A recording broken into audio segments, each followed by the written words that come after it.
question is, during the first 2 weeks of a new product launch, is it more effective to rely on automatic campaigns for keyword discovery, or should we focus on manual keyword research tools to build my initial campaigns? I would want to have also the auto campaigns done, especially now, as if I'm seeing so far is auto campaigns, they are working way differently than 5 years ago when we started selling on Amazon.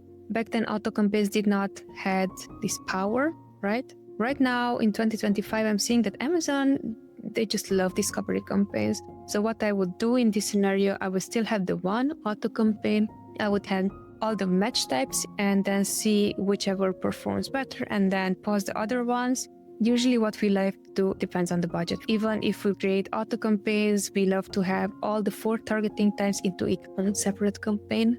If that is an option, I would go for it. How much total budget do you have? Based on that, you can see, all right, I'm going to create this many exact match campaigns. I'm going to create many automatic campaigns. And when it comes down to keyword discovery, especially during launch phase, what I'm seeing is I'm very curious to see what does Amazon sees in my product. Where do they classify? Because what we are seeing right now, when it comes down to automatic targeting, especially in product launch, it's a really good pulse of, is Amazon seeing my product correctly? Because if, let's again go back to my example, if this is a black Christmas mug and in auto campaigns, it would come up for, I don't know, black headphones, that is something, it's totally off, right?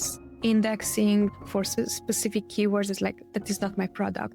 So you would want to have that auto campaign also as a backup to see, hey, am I coming up for keywords?